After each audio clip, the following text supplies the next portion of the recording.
This is Chicago. Doors open on the left at Chicago. Welcome to Chicago.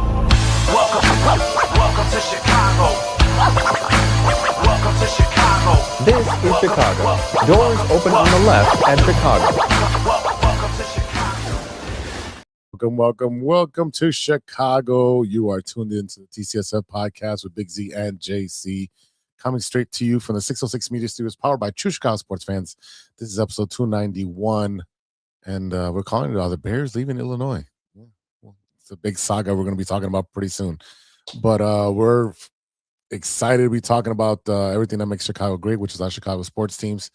Swing by 606media.com and get your get your TCS podcast t-shirt for the love of sports merchandise line. Bunch of cool stuff on there. You can follow all the podcasts that are posted all in one source. I'm working on some other things as well. Got some irons in the fire, working on those things, but definitely 3 shows on there. You got In Podskater myself, you got True Chicago Sports Fans, and No on the Weekend. Check all 3 shows out. Again, if you're watching on Facebook, YouTube, on Twitch, go ahead and subscribe. Smash that subscribe button. Listen on your favorite podcast app. Sorry for last week. I slipped my mind. I didn't post it till Thursday. But thank you, everybody who continues to listen on the audio side. Thank you very much. Leave us a 5-star review. I've only messed up once. All right, relax. So it means the world to us. Keep us in your rotation of podcasts. And please share it. Please share it with your friends, your family members, people that you don't like. Everybody. Just share it with everybody, man. Just go ahead and do that. But let's strap it in. Get ready for an unforgettable ride through Chicago. Our Chicago sports teams, our culture, and beyond. Let's get started. Without further delay, this past weekend, I know I woke up. JC, did you wake up early on Sunday morning? I did not. Oh. I'm one of those, I am a very, I go to bed 3 a.m. So waking up at 7 is not conducive to my work and lifestyle. Because I work second shift, so I usually don't get out of work until midnight. And then, like I said, I'm usually up doing laundry, paying bills, doing whatever till 2 in the morning. And then I'm an insomniac, so I don't sleep very well. So most of the times, if I get a good 5-6 hours of sleep, that's a miracle. So yeah, no, Sunday, I wanted to wake up, and but I figure I recorded it, and I was I'm good with recording it. Okay. But I did wake up to 30 text messages of dude, you need to go. Cause if anyone remembers, we had a shitstorm on this podcast during the 4 Nations hockey match. The United States versus Canada. We said some things about Canada and their hockey team during the 4 Nations match, and we had Canadians all in a tough.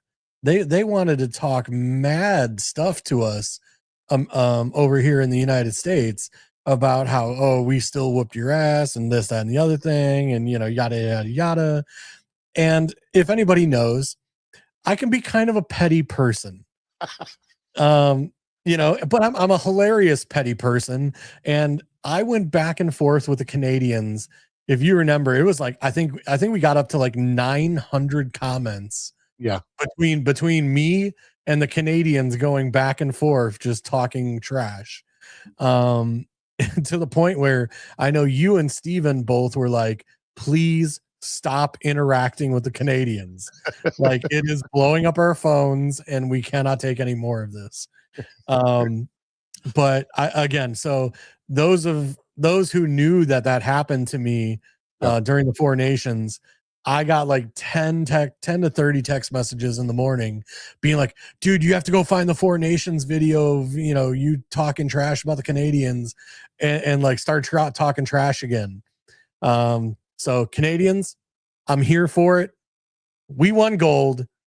You won the battle of the 4 Nations, but we won the war, baby. We definitely won the war. The Americans forced overtime only because Connor Hellebuck, is that how you say his name? Hellebuck? Helleb. I'm not even going to attempt to say some of these guys. That's what it looks like. It's phonetically, it looks like Hellebuck. He withstood target practice from Canada. He blocked 41 to 42 shots he faced. I mean, I was watching the game. I did wake up early. I did not go out Saturday night, and I was gonna go watch the fights, but then I spent all Saturday recovering from Friday night. So it was a roller coaster of a weekend, but definitely a I stayed in, didn't watch the boxing fight match. So I was like, okay, you know what? I'm gonna go bed early. I'm gonna wake up at 6. And I was in and out. I was waking up and falling asleep, all through the game. And I was like, man, Canada's just relentless. They have the puck on our side every single time. We're not Yeah. able to do anything. It was bad. And then I mean, we were able to pull it out into overtime. And once Eddie Ochek explained the overtime rules, about 30 seconds later, we scored and won that game. And I mean, wow, what a way to win that. After what is it, 46 years to the day, I think. Yeah, 46 years to the day that we beat the Soviet Union in the Miracle on Ice from 1980. I wasn't even born yet. Not even born. Nope.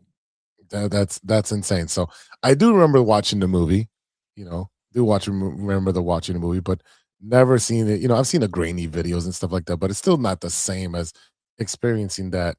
And it was crazy, man. You had the game winner from Quinn Hughes, and then his brother scored. Was it the game before, right? Was it I think his brother scored the game winner before that. It's Quinn Hughes versus Sweden, yes, and then the other brother versus Canada. So it was a crazy game, man, and it was a way to walk it off and say, "Take that, you maple sucking tree huggers," and see you later. Yeah, I sent you a video of from the what is it? Not Community, but Rexham Park with Ron Swanson being like, do you know how to send a letter to Canada? No. It just really is a letter straight to Canada saying fuck Canada. I saw a couple videos of those Canadians took a chainsaw to their TV. I'm like, I thought Dallas fans and Raider fans were bad when they lose. Really, Canada? You're going to put a chainsaw to the TV? That's bad. Yeah. I mean, look, I understand, hey, like you said, Canada had the puck on our side of the ice and we're relentless. But at the end of the day, we won, you lose. It's good. Bring it. I'm waiting for the comment section. I'm waiting for Canada to just come for me and be like, how do these guys have a, because you remember, how did these guys have a podcast? They don't know what they're talking about. You know what? Hey, I don't have to know what I'm talking about. America. You can hella buck suck it. All right. I'll tell you that much. Man, that dude was phenomenal. He had a crazy block. I don't know. Can I hate how you can share shit on this. Oh yeah, Yeah.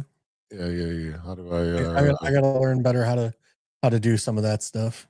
Yeah. Because I would love to share the Ron Swanson.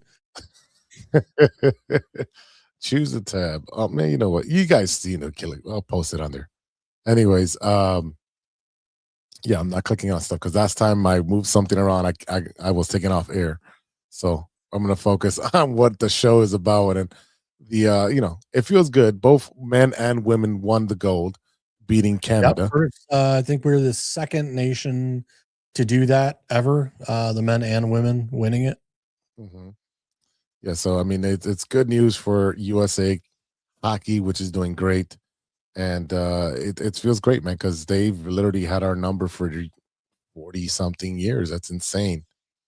Oh my God, 40-something years. That's insane. How to lose to Canada? Yeah, and we'll see if Russia's ever let back in to participate again. What happens? Because they're always a force in a lot of the Olympic Games and stuff as well.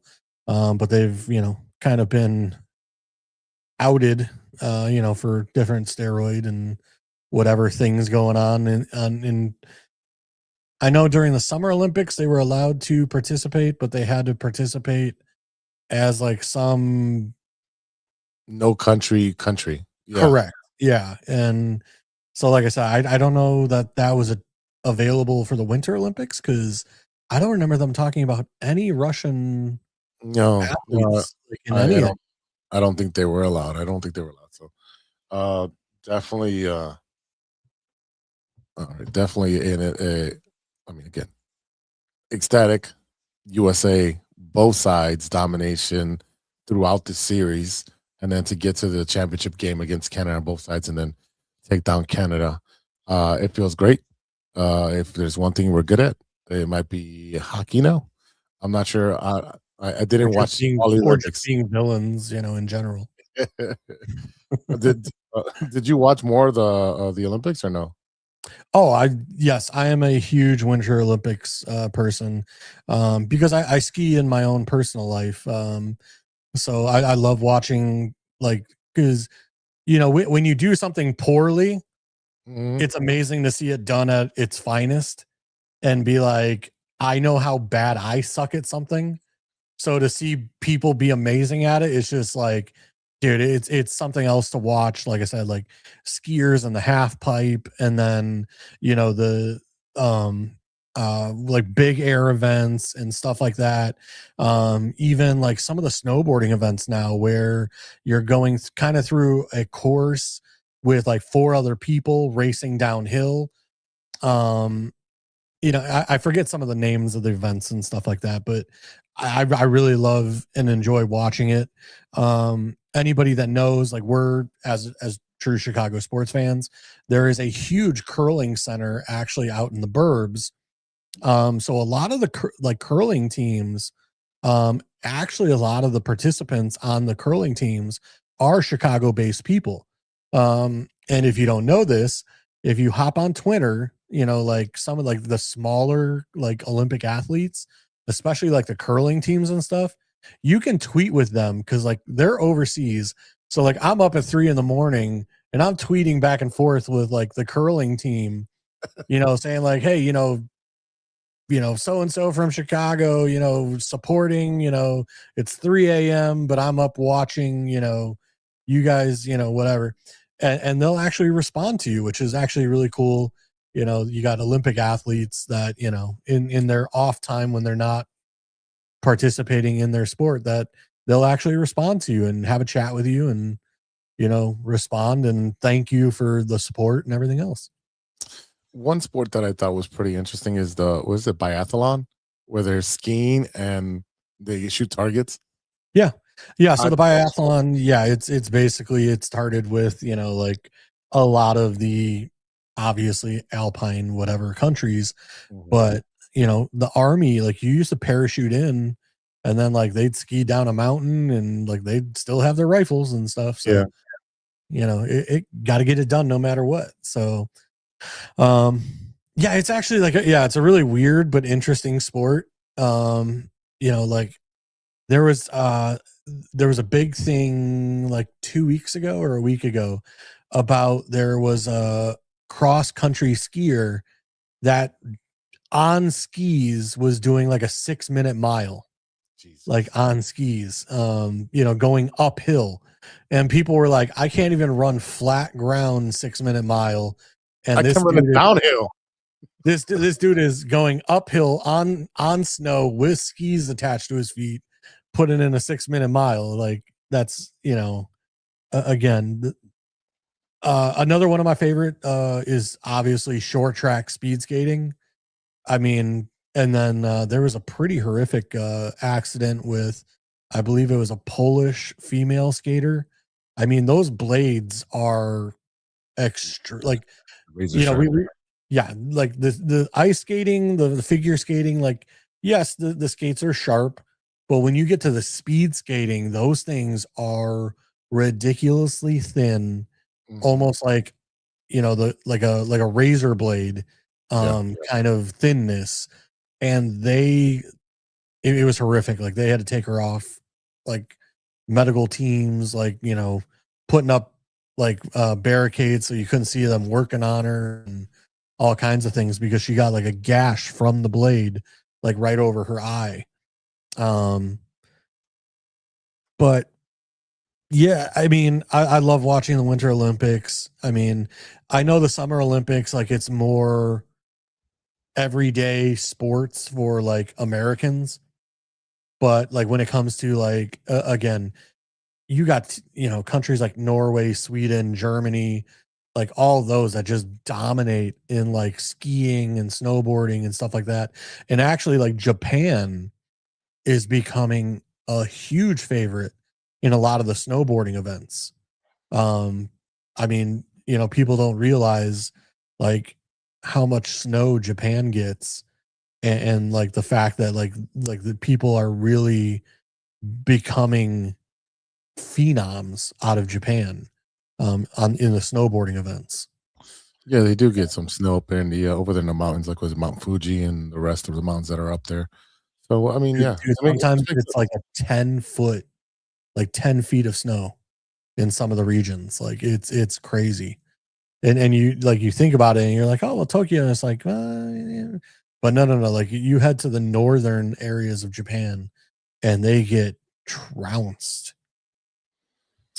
yeah. Okay, I had a question. Okay. And it kind of it's going to go out throughout the theme of the show today. Now, the question I had is, if Connor Bedard was on Team Canada, would you be cheering Team Canada to win because there's a Blackhawk on there, or would you stay with the allegiance of United States? No, I'd stay with the allegiance of the United States. That's that same thing. Like the World Cup, same thing. I cheer for USA and Italy because I'm Italian. I cheer for USA and Italy, and that is what it is. I don't, because of one person on a team, like okay, like Ronaldo or Messi, like no, I'm not cheering for those teams because those guys are on those teams. No, I'm not doing that. Like I cheer for the nation that I live in, and I cheer for my heritage, Italy. Okay. But like I said, I still cheer for the U.S. over Italy. There we go. That's where I was getting to. Okay. All right. So the allegiance is there. Okay, great. No, because it's just maybe like a junk. Did I ever show you? I have Reebok shoes that are American flag, like Reeboks, and I only wear them during the Olympics. So I bust them out like every 2 years or every 4 years, and I wear them only during the Olympics. Oh, I thought And you wore them. I've had them since college. I thought you wore them for 4th of July. No, I don't even wear them for 4th of July because I'm in 4th of July. I'm in sandals, flip flops. Understood. Yeah, I just feel like it's more of a younger generation where younger generation you latch on to individual players rather than teams. We've seen that with the NBA or the NFL where they just latch on to players and whatever team they're on, whatever. But as for when it comes to country, I feel like you should be backing your country. You shouldn't be backing anyone else. Like your heritage, I get that. And I get 3 countries, right? Or 2.5. It's different. You know what I'm saying? But just thinking forward, because the next thing that's going to be happening is the WBC. And, you may cheer for your heritage or you may cheer for the United States, right? And, last time we saw it was, Shohei versus not Judge. I'm sorry. Why am I drawing a blank? He plays in Anaheim. That's why nobody knows his name. Mike Trout. For that final at bat, and it's like, man, I really like Otani, but how do you cheer against your nation, even though they they have an inferior matchup? Yeah, no, when it comes to the World Baseball Classic, same thing. I'm USA, do or die. I mean, I guess for like football, I mean that's like the only sport in which like I do cheer for individual players. Because just be like with baseball, we've talked about this so much where it's like there's too many day games and I work days and things like that, so it's hard for me to keep up with baseball hardcore like that. Yeah. And then like I said, when it comes to hockey and stuff like that, I'm a Blackhawks fan, but Bedard being on Team Canada, no, I'm not going to cheer for him. Like, I want to see him do well, but in that gold medal match. Nah, bruh. It's all about Team USA. I could care less what you do. And I think a lot of there's a lot of problem right now with, this whole the younger generation. I feel like they also don't have this respect or feel for nationalism. No, Like none of it. there's There's this weird like I said, again, I feel like a lot of the younger generation feels like the USA is a villain.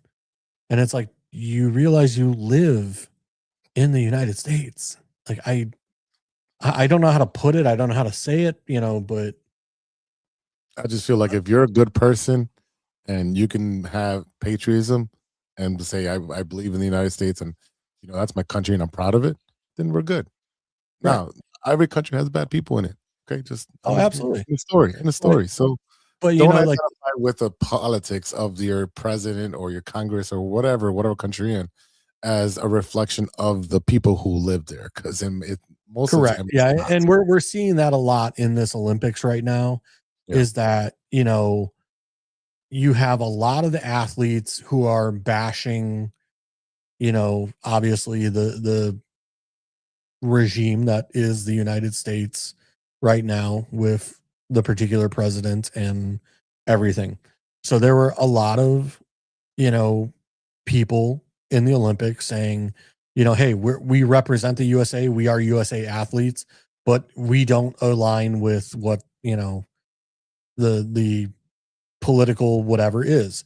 Yeah. And there are a lot of people right now that, again, are kind of doing the same thing. So it's kind of refreshing to see Team USA hockey be like, no. Like, the president just invited us to meet with him Tuesday. We're going. And basically, all these people basically say no, we are proud to be American and support and represent our country, no matter what the political climate is. And I respect that. There was this big thing this year, and it's not just this year, it was in the last Winter Olympics as well.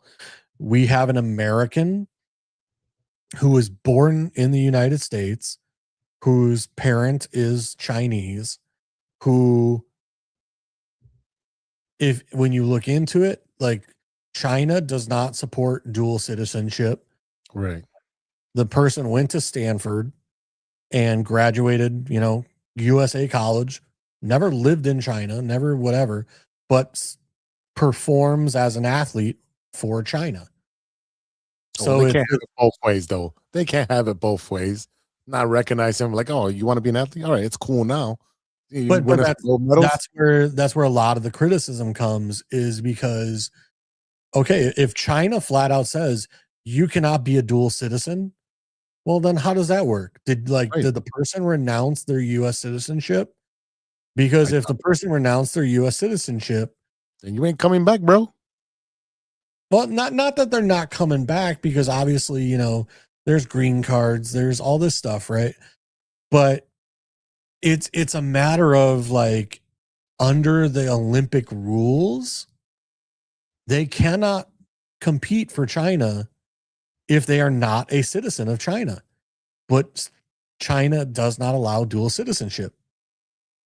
So either they renounce the US citizenship to become a Chinese citizen, or or China has bent their own rules to allow this person to perform for them as a Chinese athlete, which, I understand it from a business standpoint, is that being a Chinese athlete, you can make a lot of freaking money.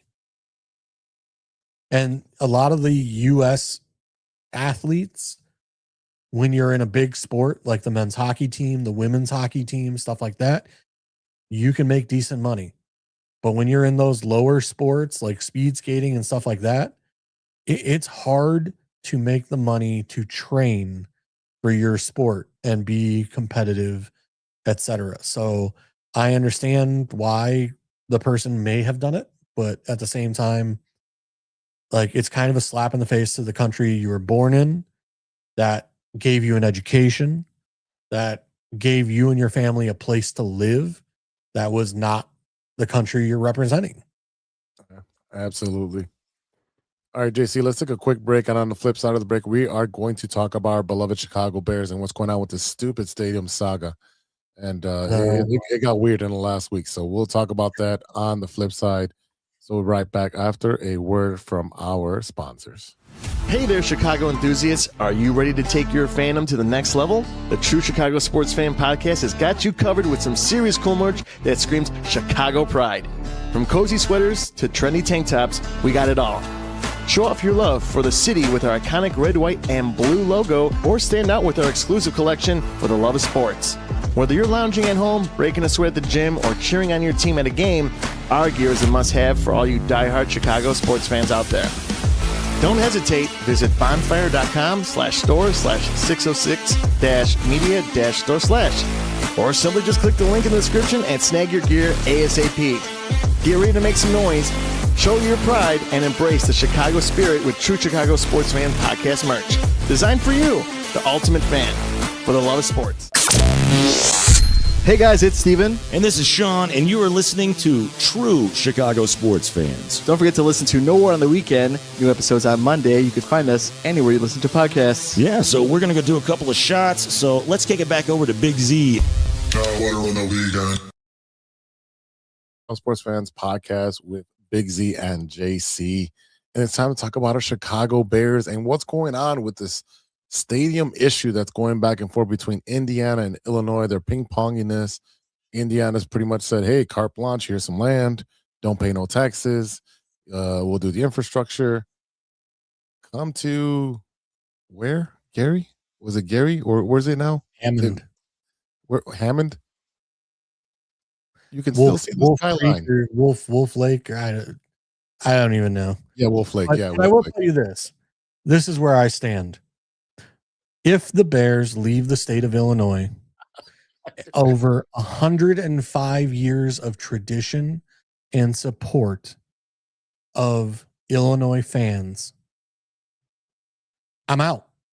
Clip that. I'm Clip out. that. Yeah, I can. First of all, I can see that. Obviously, after this amazing season, I said in a post earlier this week. Yeah, I understand, and I do blame the Illinois politicians for being idiots. I fully understand that. However, the Illinois politicians have come to the table, and they have been having quote unquote good talks with the Bears. So, where the Illinois lawmakers were posturing and like basically telling the Bears, no, we're not, this is not a, we're not doing this to begin with. Now, yes, Indiana and all this stuff has come along, and the Illinois has said, well, we can't afford to lose them completely. So like, if we're losing them from Chicago, okay, if they're going to relocate to Arlington, no matter what, then we have to come to the table because we can't afford to lose the revenue. Definitely cannot lose the revenue, the amount of taxes that the Bears come in, and also the complex they're going to be putting in. Right, they'll put a casino, they'll put hotels, they'll put housing. They're going to put like a separate concert venue, museum, like a Bears museum. Yeah, there will be attractions and restaurants and other amenities galore. But the bottom line is that if they move to Indiana, you get nothing. I read someone saying like, oh, people will still sleep and stay at the Chicago hotels. And then what? They're going to drive to Indiana then? I mean, let's be honest, because Hammond doesn't have hotels and stuff for people to stay overnight to go to the game. Well, I mean, they can pick up a shift at the factory. But you understand what I'm saying? Like, but my bottom line is I literally watched a video of George McCaskey crying after the playoff games, saying how amazing it was to watch the Bears fans Facts. be so pumped and hype and everything for the Bears again, that it was an amazing feeling. All these things that, he was literally on in an interview crying and tearing up over the joy of like the Bears not being a failure. And then you pull this bullshit. So do you think there's this discord or some kind of like disagreement, maybe not in line of philosophy between the owner George and your president of operations? You bought the land before. Here's what I think. I think George McCaskey is too much of a pushover. I was going to use a B-lettered word. Derogatory term. Yes. I got an itch. And I was going to use a word kind of similar to that one, and basically say, like, as an owner, at some point you have to say, listen, I understand all of these things, but that is not an option. So the problem is that we have someone who we put in charge to get the job done, to get us a new stadium. And he has failed to do so to this point for how many years now? 2 years? 3 years? Three, because Kevin Warren was brought in 3 years ago? Yeah, it was 2 years with again, you were brought in to do one job: get us a new stadium and get it moving. Failure after failure after failure. 2023. Right. To me, the bottom line is Kevin Warren thinks he is the smartest man in the world, and he's not. And he's playing a very dangerous game with Illinois lawmakers, where, again, the Illinois lawmakers have come to the table. They are listening to what you have to say. They are trying to work it out with you, and you didn't even show up to the meeting. Yeah, it was canceled prior to the meeting. Was a 7 a.m. meeting. It was canceled like around 5 a.m. or overnight, whatever it was. And then they make the announcement, the press from the Bears, saying that, Indiana's giving us this. Pritzker and his team had a meeting with representative of the Bears. It was like a meeting of like 6 or 8 people. Kevin Warren was not one of them present.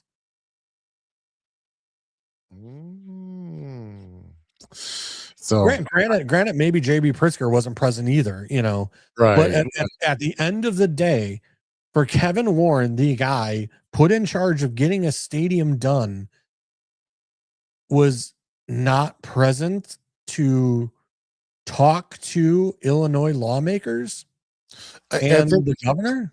I think it's very much something like Kevin Warren, because he's an attorney and a sports executive, and he was with the Big Ten and was able to push around the Big Ten for a little bit.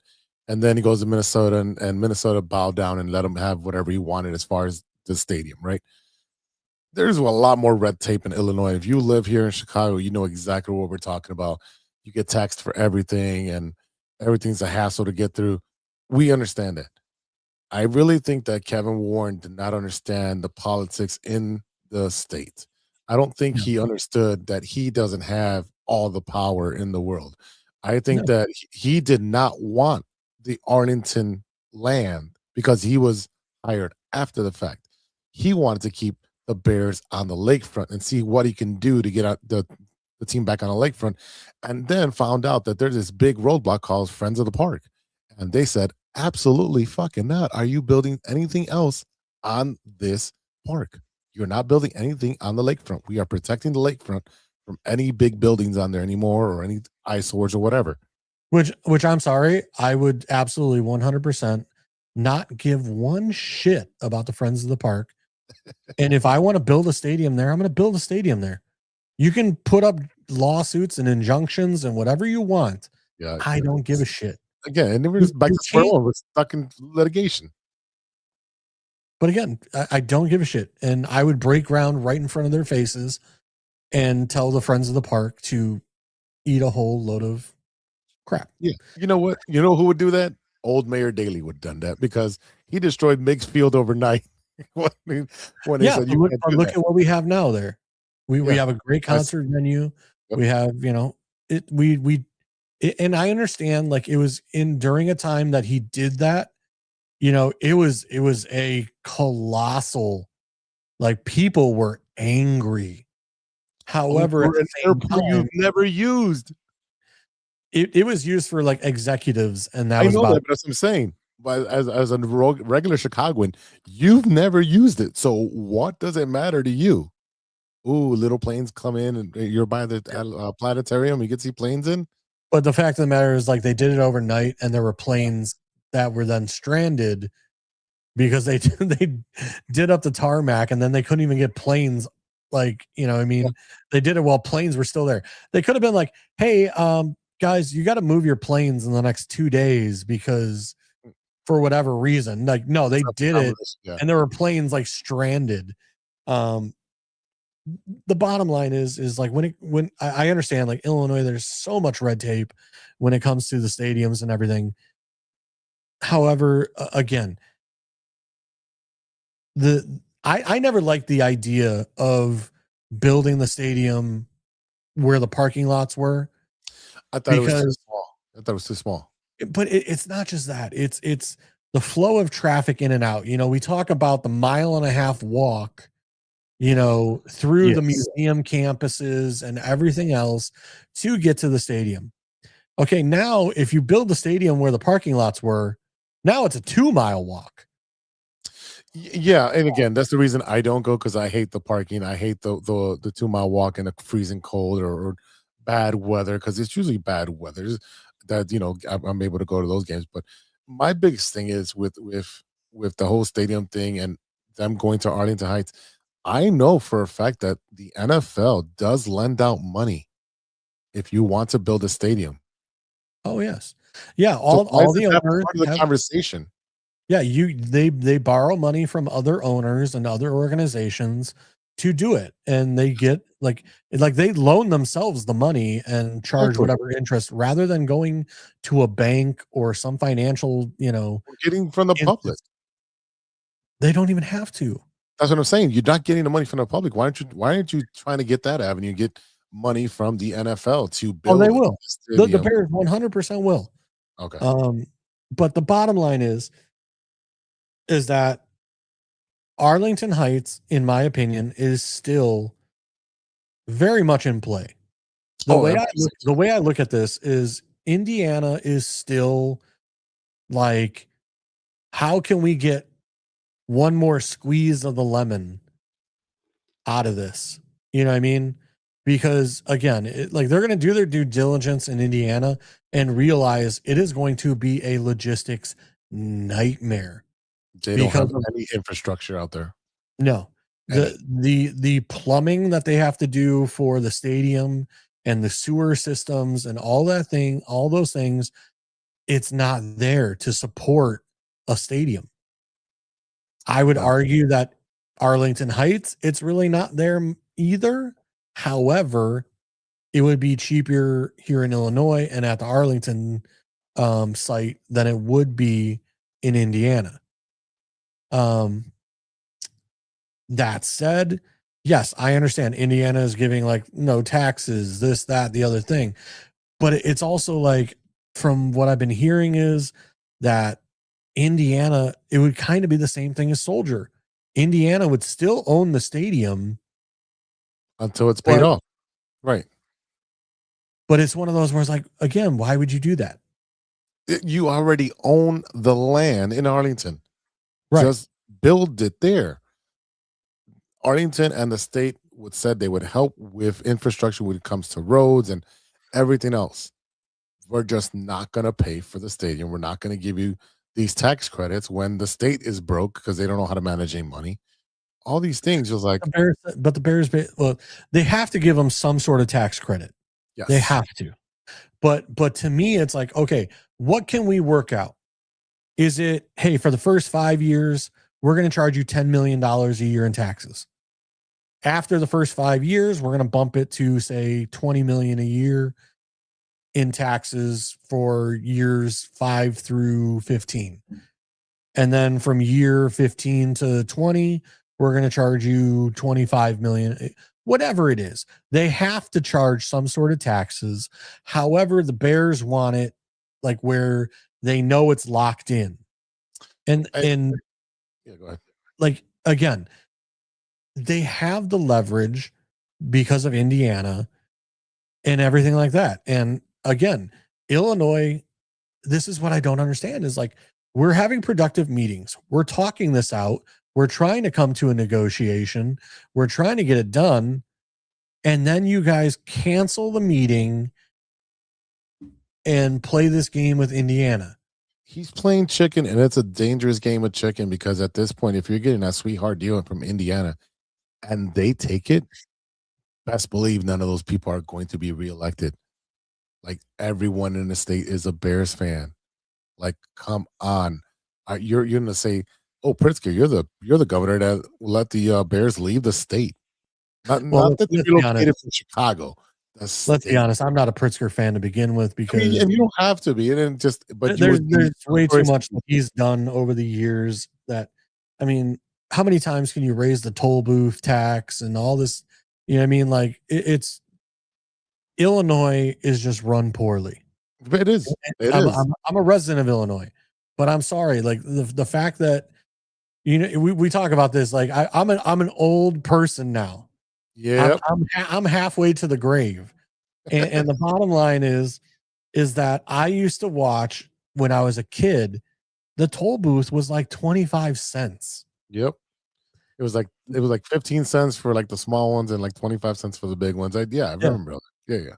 And then it went to like 45 cents. Then it went to 85 cents. Yep. Now they're talking about taxing how many miles I drive. No, absolutely not. The state of Illinois would tax my air if they could. Yeah. And then mismanage the money. Definitely mismanage the money. All right, let's try to stay on topic here with the Chicago Bears. But that's my whole point is like the state of Illinois mismanages so much that it doesn't surprise me if they mismanaged this whole stadium thing. Again, I still think 99% that the Bears end up in Arlington because again, they've already bought the land. They've already invested too much into Arlington. I think the owners behind the scenes have told Kevin Warren, we are not leaving Illinois. However, it's Kevin Warren's job to present, no, we're serious. We'll really leave to get what he wants from the Illinois legislature. At the end of the day, it is a very dangerous game of chicken that everyone is playing with each other. And if somebody gets hurt feelings, it could go very south very quick. Yeah. It's already cost hundreds of $millions in construction costs because they waited 3 years to start construction. And it gets going to cost even more the longer they wait. The longer they wait to put that shovel into the ground, it's going to cost them way more money. And at the end of the day, I would love a whole new stadium that they would own that can be purposed for multiple things. Your Super Bowls, your Final Fours, your WrestleManias, your whatever it is, the NFL Combine, everything, all those great things that bring people into the state. That's revenue for the state. So let's not be stupid, Illinois lawmakers, and think about the future and not be so short-sighted. All right. Use that as an investment. Now, I'm not saying take away money from education or public transportation or whatever to fund the Bears. Absolutely not. No, and that's the whole point is like the Bears have said, we are not asking for taxpayer money. We are willing to do the $2 billion ourselves. All we are asking for is infrastructure. That's roads, that's sewers, that's electrics, that's all that stuff, which highway train, all that no stuff. matter what happens, that's all going to be part of the state of Illinois anyway. Well, have you driven on the roads? Like if you build houses, guess what? The infrastructure still has to be put in. Yeah. So it's one of those where, again, we could beat this till it's a dead horse. The bottom line is Kevin Warren is fumbling the football, and It's at the 1 yard line. Well, and that's the funny thing is, like, they keep saying, like, oh, Indiana's at the half-yard line with, like, the package they're offering. And it's like, no, they're not. Like, again, where they've already done all this stuff with Arlington Heights on, ground studies and all this stuff. Okay, you go to Indiana, now you're talking about marshlands, the you're starting from scratch. You're starting all over from scratch. Correct. Which is another 2 years for EPA to get in there, and then all these engineers to figure out if you can actually build on this land and it's going to be sustainable. Right. And the fact that it's marshlands, it may not be able to support the weight of that stadium, because when you get into wetlands and marsh area, like, the ground is too soft. So it's one of those where, like, I still think 99% that it's going to be in Arlington, and that all they're doing is using Indiana to be a bargaining chip against the state of Illinois. Yeah. JC, I know I'm going to give you some homework for next week, which we have the combine this week coming up. So that is, I know that you're salivating at the mouth. So we'll give you that homework so that way you can talk about it next week, and we'll share all that. But definitely, I got a little sad note to relay to our fans and to a former guest of ours, I lost my train of thought over here. Boom, boom, boom. Our former guest, Josh Havens, the Bears bro. He's the guy that has a cool Bears setup, and he's been on the show a couple of times. He has the Bears Den. Yeah, the Bears Den. Yeah, he's a lot of cool stuff, and actually a really good, nice guy. I try to keep in contact with as much as I can. Want to just share some sad news. He lost his son to cancer, and he wrote, "It is with the deepest sadness that we shared that our beloved son Zach passed away peacefully this morning, surrounded by myself, his mother Angela, and his wife Alejandra. After this courageous battle with cancer, he was a wonderful child who grew into an even more remarkable man. We are hurting tremendously, and right now we'll never understand why he was taken from us. But we find comfort in knowing that he is now at peace, free from pain and suffering. Your brothers, friends, and family love you with all our heart. You will never be forgotten. Rest in heaven." So I just want to give our condolences to a friend and family of the TCSF show. And we'll take a quick break after this, but rest in peace, and our condolences with Josh and his family. Hey there, Chicago enthusiasts. Are you ready to take your fandom to the next level? The True Chicago Sports Fan Podcast has got you covered with some serious cool merch that screams Chicago pride. From cozy sweaters to trendy tank tops, we got it all. Show off your love for the city with our iconic red, white, and blue logo, or stand out with our exclusive collection for the love of sports. Whether you're lounging at home, breaking a sweat at the gym, or cheering on your team at a game, our gear is a must-have for all you diehard Chicago sports fans out there. Don't hesitate. Visit bonfire.com/store/606-media-store/, or simply just click the link in the description and snag your gear ASAP. Get ready to make some noise, show your pride, and embrace the Chicago spirit with True Chicago Sports Fan Podcast merch. Designed for you, the ultimate fan, for the love of sports. Hey guys, it's Steven. And this is Sean, and you are listening to True Chicago Sports Fans. Don't forget to listen to No War on the Weekend. New episodes on Monday. You can find us anywhere you listen to podcasts. Yeah, so we're going to go do a couple of shots, so let's kick it back over to Big Z. Chicago sports fans with Big Z and JC. Oh my goodness, I started losing my voice there. But definitely, let's talk about our Chicago baseball teams and the rest of Chicago teams that are going on. But specifically, the Cubs have made a move and signed Michael Conforto to a minor league deal. Again, this is a minor league deal. It doesn't mean he'll be up with this team at the beginning, but I'm liking the moves that the Cubs are doing. They're trying to reassure themselves some outfield depth, being able to make themselves flexible, and it's low risk, high reward kind of player. He was with the Dodgers last year. He did average Nothing great, but probably better around 228 or something like that. But again, they're adding pieces where they can put in a veteran to help with these young kids, and maybe a defensive player for Suzuki that's in right. So we talked about it last week, JC, about our win totals. But how are you getting more excited now that baseball's getting closer? How do you feel about your Chicago Cubs? Well, watching them lose to the White Sox I knew you would love that when I brought it up. Yeah, I mean, let's be honest with you though. I always feel like the worse the Cubs do in like preseason, the better they're gonna do come regular season. And I feel like that's with like most sports. Like if you do really well in preseason, like you are like in last place in come regular season. Yeah, I mean, the Bears, a la the Lions, a la like, you know what I mean? You watch any team that does good in the preseason is like god awful come regular season. So like I said, for now, I'm good with the Cubs losing right now in preseason.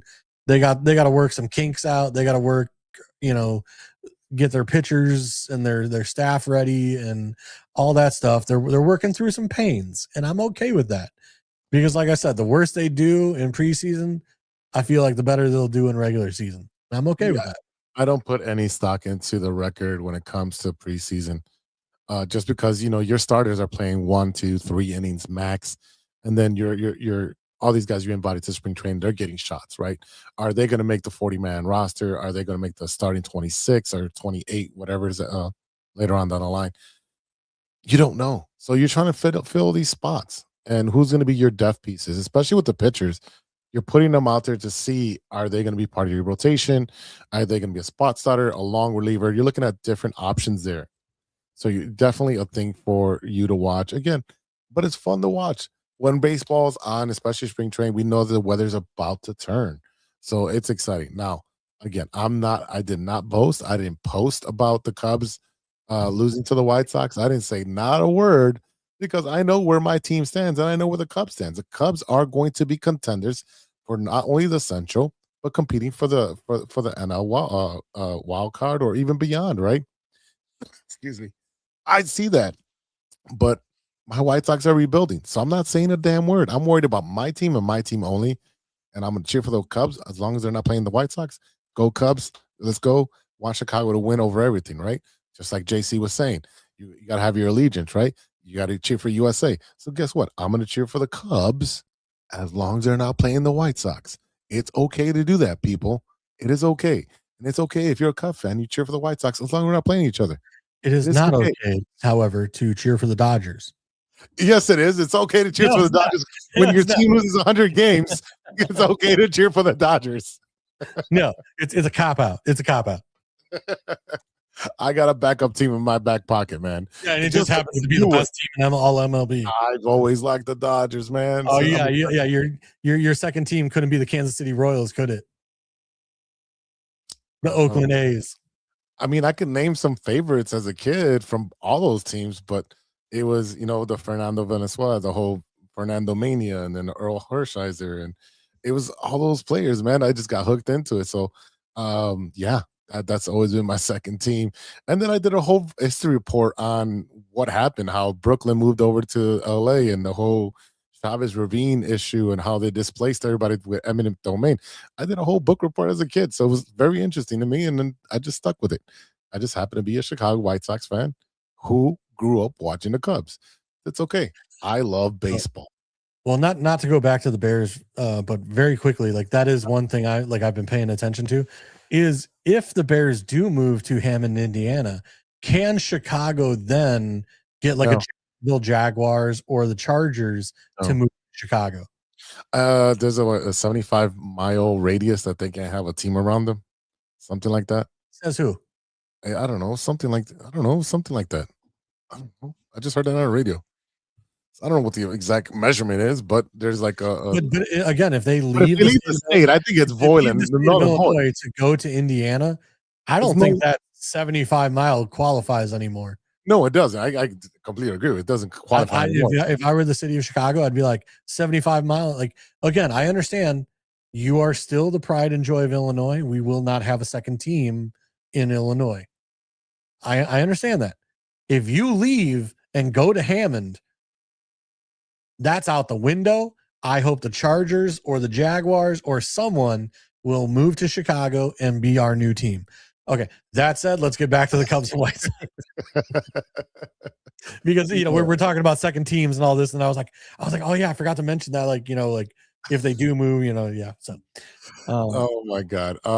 They did, the Cubs did release their promotional, tickets or promotional schedule with the things that are coming out. Did you get to see this, Jason? I have not looked. Actually, pull it up really quick while go ahead. While I talk about it. Let's see. It's Cubs announced promotional calendar. Okay, here we go. So there's some pretty cool items on here. Let's see if this one has the pictures on there. Yeah, that's what I was looking for, to see like the pictures of Cubs announced promotional schedule right there on Bleacher Nation. There we go. That's perfect. Thank you, Bleacher Nation. Okay, so a Kerry Wood bobblehead. Is that a yes or no? I have to see the bobblehead, and that's what I'm trying to find, because it should be on Cubs.com, but yeah, I'll put it in the comments for you. Where's my internal comments? Private chat. There you go. Here's the link in the private chat, so you can see everything that I'm watching. You know what? Let's see if I can actually make the presentation now. Let's see. Let's do that. Oh, that's not it.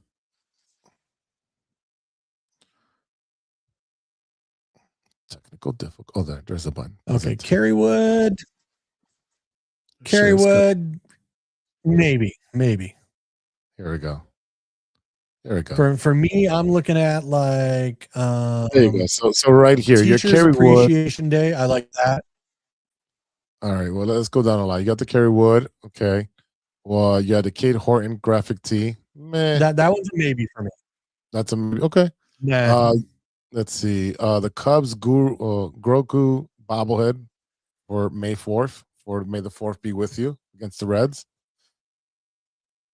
I can live without it. I'm not the biggest Star Wars fan. It's one of those, like, I watch it. If I went to the game, great. I do, but like, I'm not a history nerd like of Star Wars. Okay. Like, there are some people that know like facts, like, that it's just like, how do you know this? Yeah, that's Steven. That's Steven's apartment. All right. Teacher appreciation. I think that's a cool jersey. Puerto Rican heritage. Yeah, jerseys, I am always down for. Yeah. So it looks like they're going to be doing Bud Fridays, which is going to give out jerseys. Okay. So this is a cool jersey as well. The 1910 replica. That's a nice jersey. The Wrigley Field replica. I like the 1910. Yeah, for sure. Okay. I do like that Wrigley ballpark. First 10,000. Yep, I do like that as well. That's a cool one. What do you got? Like I said, I'm unfortunately not Puerto Rican. I like the jersey, but I'm not Puerto Rican. That's okay. The Pride jersey. We'll bring you on. Don't worry. The Pride soccer jersey. I mean, it's kind of cool, but looks like Real Madrid or one of those European teams. Yeah. Japanese heritage, pretty cool. Not for me, but not. I already own a Ryan Sandberg jersey that looks identical to, like, without obviously the Japanese letters, but it has that kind of like Cubs C and the bear in it, with Ryan Sandberg number and name on the back. So I could live without the Japanese heritage jersey, because I have that. Like I said, it's too close to my Ryan Sandberg. Yeah, I have a softball Nike softball jersey, Cubs jersey, that is just a bear. It's just a bear in white and with the C, and then it's all that dark bluish from the 1980s jersey, like the one right below it, right here. That one's cool. I do love the Bud Friday 1980 replica jersey. Love that. Yeah, I love that. That reminds me, because Mark Grace was one of my favorite Cubs. So, that was like the years of watching Mark Grace play. Love that jersey. And Ryan Sandberg. Yep, all those. Ooh, Harry Carey bobblehead against the Reds. Hey. Yep, I like that one. I mean, it's a cool looking one, but I feel like the base, the gray Cubs Harry Carey thing, a little basic. I think we could have done something. I think if you press the button right there, it does the hey. Because I have the Stacey all right, that then does the same maybe. thing. Yeah. Let's see. The Sammy Sosa bobblehead. We've got to be there for that. September 13th. We've got to be there for that. You know what? I really liked. What was it last year? Where like the guy was diving in the water. I really liked that bobblehead. Yeah, that bobblehead was pretty cool. And then I liked the one. It was like the scoreboard with Cubby the bear. I like that that bobblehead from last year. But like this year, like it's more of a jersey thing, I think, and I'm okay with that. Yeah. Like I said, I do like a lot of the Hispanic Latino Heritage Month jersey. That looks pretty cool. Yeah, it does. Yeah, and I think there's another one for Mexican Heritage Night that looks pretty cool. And they're offering, and I know it's sold out as far as trying to buy the tickets. But on the secondary market, if you can get one of those specialty tickets that allow you to buy the jacket looks pretty cool for Mexican Heritage Night. Yeah, but again, the Cubs, we're going to be going to Cubs games. We will be there live. I am working on the details for the opening day location. We will post that as soon as we have it. So that way you guys can make your reservations. We're trying to get you in early. I'm telling you right now, it will be jam-packed in Wrigley. Don't want to miss out for the Cubs opening day. I've already been approved for the day off from work, so I will be there for opening day. Yeah, that's a Thursday before spring break, and there's a big event going, and I will not be going because I'll be going to Cubs opener because I want to have some fun with the Cubs fans. So definitely working on the bones of that right now. So as far as surprises on the Cubs, anything that sticks out to you as far as their additions or subtractions? No, I mean, I know, I guess the big thing is, where is Justin Steele at in his recovery? Yeah. I haven't heard much about it. But that would be the big thing to me is like, can he come back even say late season? If one of our guys by that time is injured or hurt or on whatever, it would be nice to, maybe have Justin come back. Even if he comes back in like, say, like a relief role, to do 2-3 inning stretches, from the 6th inning to say the 7th inning, 8th inning. Okay. Like I said, that's something I'm interested in. Other than that, that's about it, man. I mean, like I said, I'm just, like you said, we added an outfielder, a veteran outfielder, which, was a concern of ours because it was, Suzuki and who else? And I think we kind of answered that question of, who's going to be, because you could go Alcantara, but it's one of those where it's like, is his bat up to snuff for the MLB? He can play the field, but, can he hit? Where with the person we signed, Castellano or something, to that effect. I forget how you pronounce it. Again, would you want Cabrera? Huh? You're talking about would you sign or traded for Cabrera? No. Who's the outfielder that we just signed to the minor league deal? Conforto, sorry. But again, having that veteran presence on like where if he needs to fill in for Saya is huge. So, like I said, that's all I really care about is again just figuring out the pitching because like I said, I don't think we were expecting to have Shota back this year. He re-signed with us. Great. It's always nice to have that extra arm if Shota can get back to form because, Shota was great at the beginning of the season, fell off towards the end of the season. I don't know if that was due to injury. I don't know if they overused him. Whatever the reason was, he kind of wasn't the same in that back third of the season. So we'll see what happens. Like I said, Justin Steele's the interesting thing to me. Cade Horton, going into season 2, hopefully he can make a jump and an improvement, become a solid, even solider starter and pitcher for us, put in some very solid innings, deal with everything that comes with, getting out of innings, everything of that nature. But that's it for me is just watching our guys make those little steps and improvements. I know when there was an article that came out a week or so ago about, addition or subtraction via free agency. We actually won a lot of the addition stuff rather than losing guys by subtraction. And that's a plus. So Yeah, it's gonna be fun. And again, I really think that they've made some right additions. They've added to the bullpen. They've added for starting pitching, even though they have 2 pitchers that do not have a starting date to begin the 2026 campaign.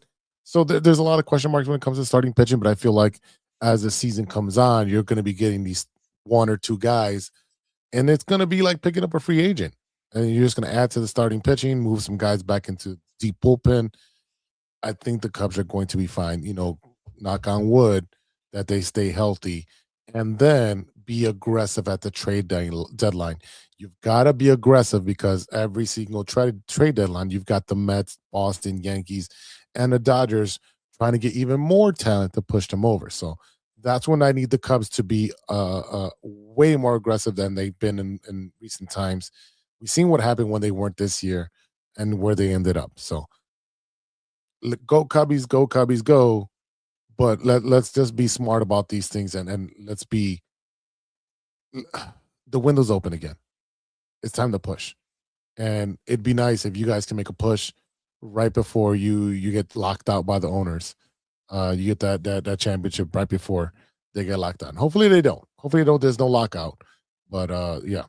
I think there will be. I don't know how long of a lockout it will be because again, I think it's more of a owners need to get together and talk to owners more than like it's the players versus owners. Yeah, well, yeah, again, it's convincing some of the owners like, hey man, you've been leeching off all the big names for 30, 40 years. Pittsburgh, Kansas City, the Marlins. Okay, time to pay the piper, time to start spending at the floor and make it a more competitive game that you're bitching about. That the Dodgers and the Yankees and Boston and the Mets have all the stars. Well, how about you spend some money then? Simple as that. There's going to be a hard cap. We can't spend this much, and there's going to be a low cap where you have to spend. Now there's going to be parity in the league. That's how you do it. That's the whole podcast if we wanted to do that. Well, but that's the biggest thing to me is like I said, I don't foresee yes, some of the players' contracts. Like I said, they have to correct the deferred money kind of stuff.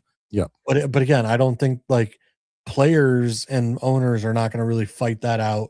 That's again, it's more of the owners of other teams basically having a problem with what the Dodgers are doing. Again, the more the Dodgers, the Yankees, whoever go over the cap, the more money in their pocket because it's shared revenue. It goes over the cap. Okay, great. This money gets split out between the rest of the teams that didn't make the playoffs and a little bit to the teams that did make the playoffs. And they're still making money. They're still, in the black instead of the red. I understand that. As we've talked, there has to be limits. Yes. Whether it's okay, you can defer $50 million a year. You can't defer $2.2 billion. No. There has to be a limit, right? Yeah, I think that's where the argument is the owner versus owner.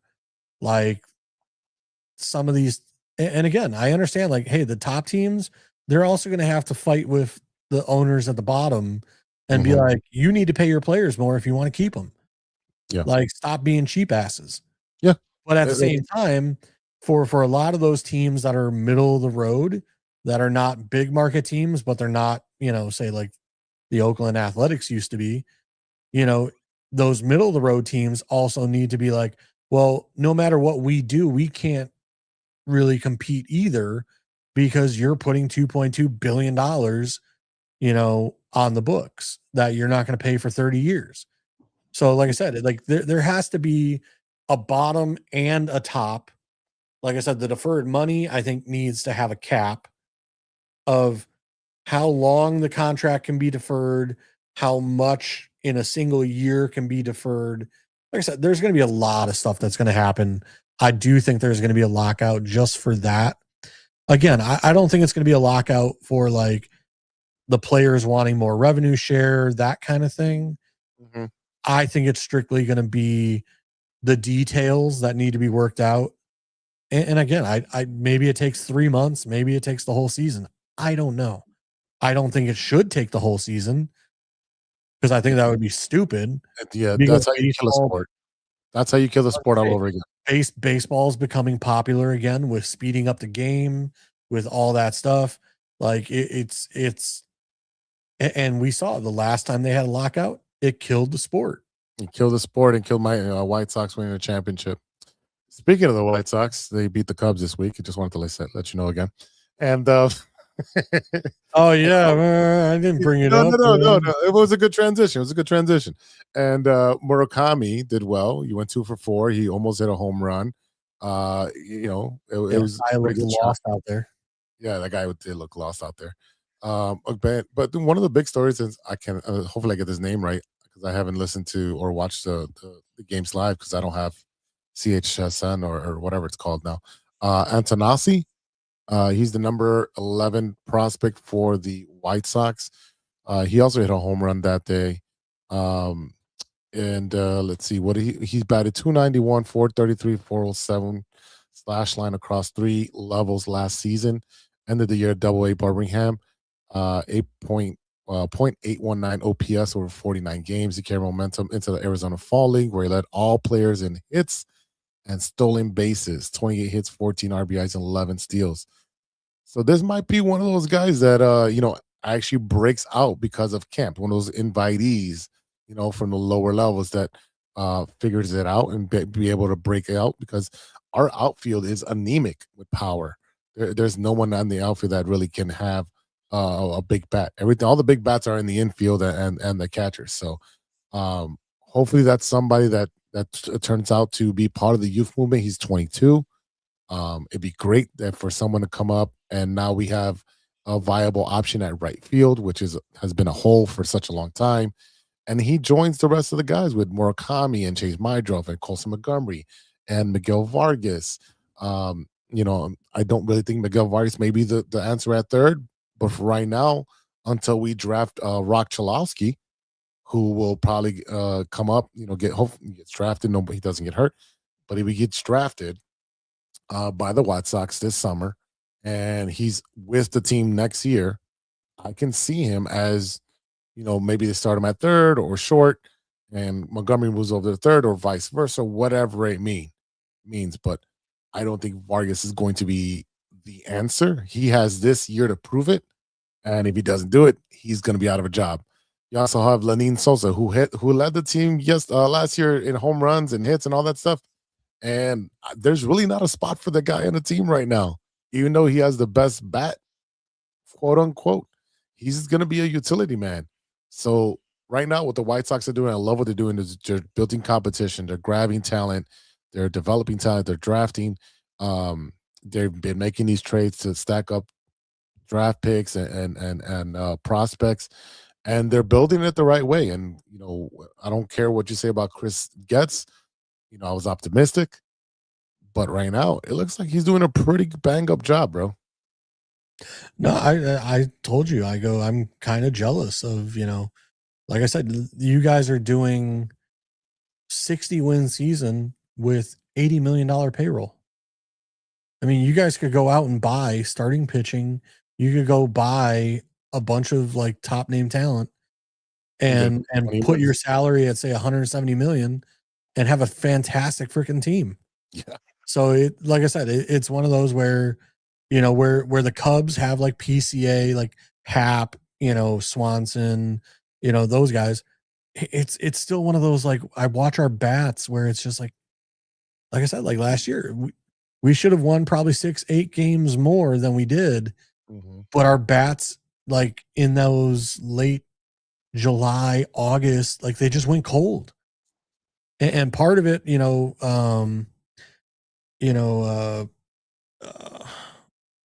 Tucker, like he had the hand injury, which didn't help.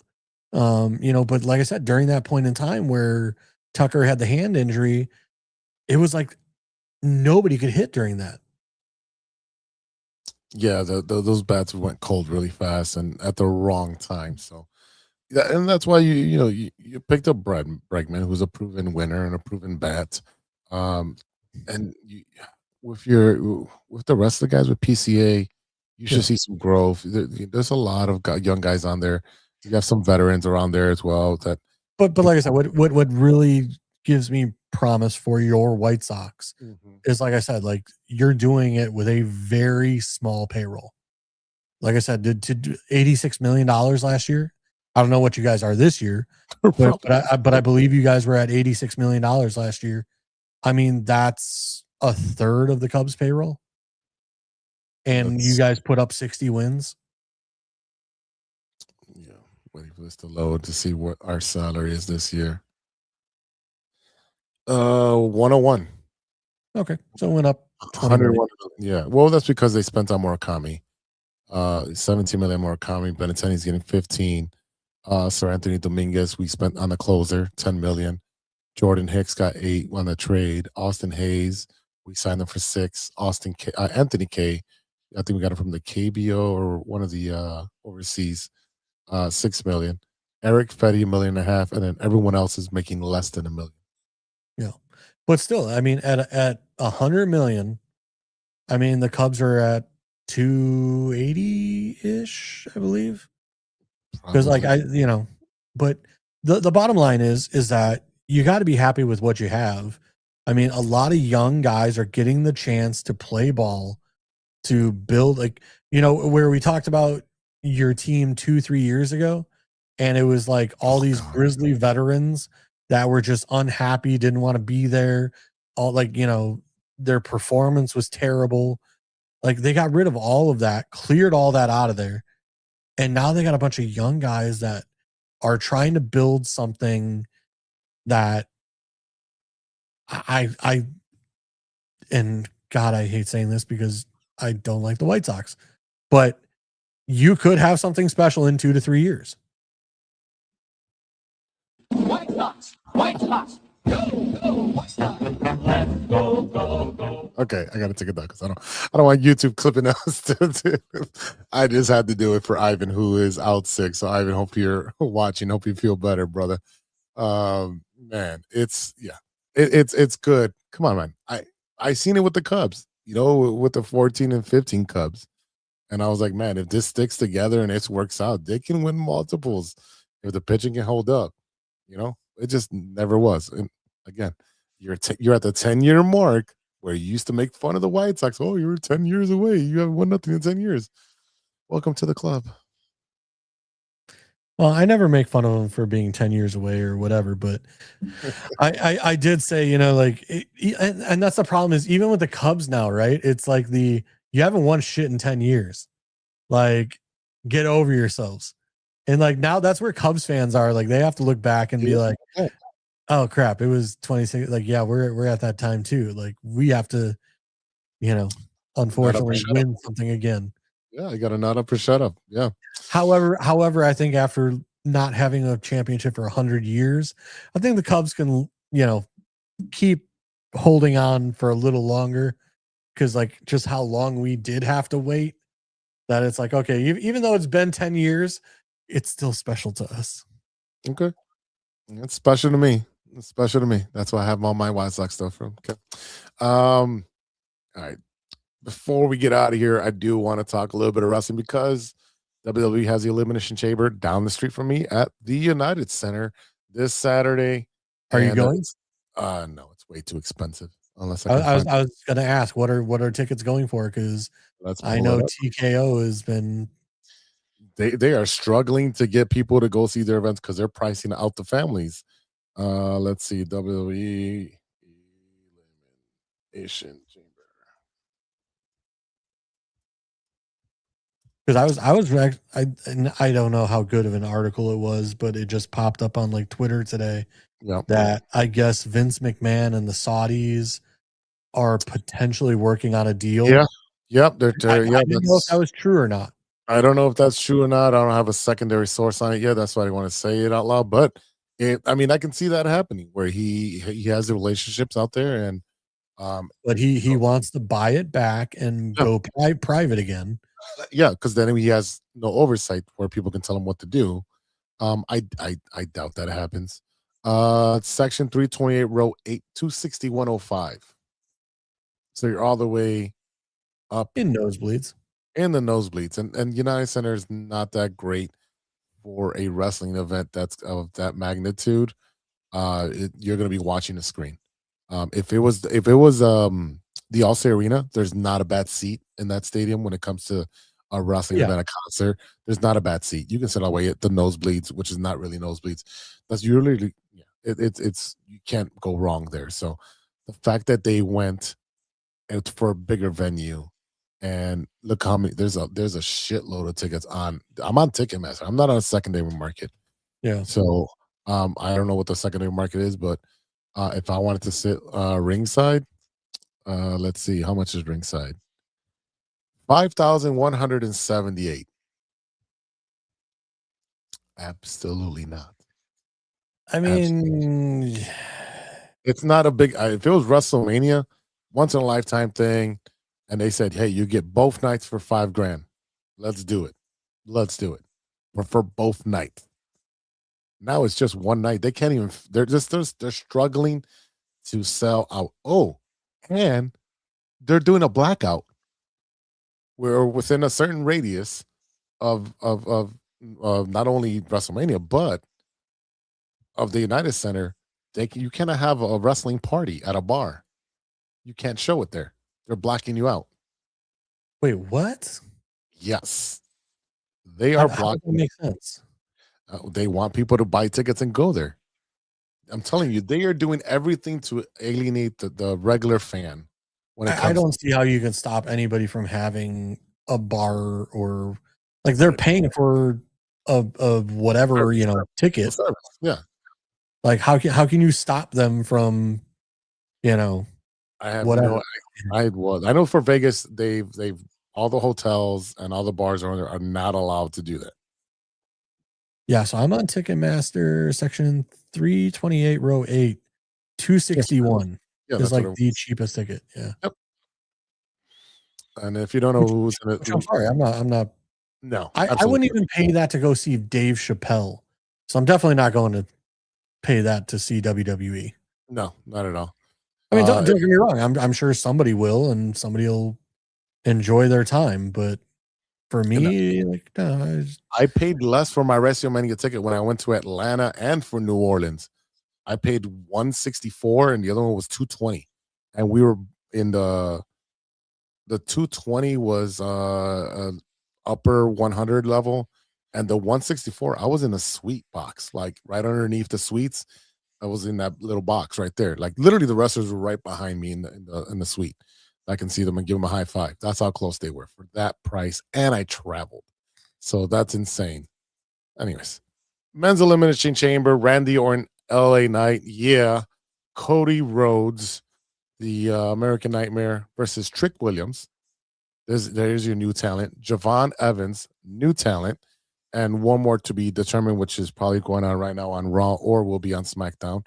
And then the women's side, you got Tiffany Stratton's back from injury, Rhea Ripley, Alexa Bliss, Asuka, New ones are going to be Kiana James and one more to be determined.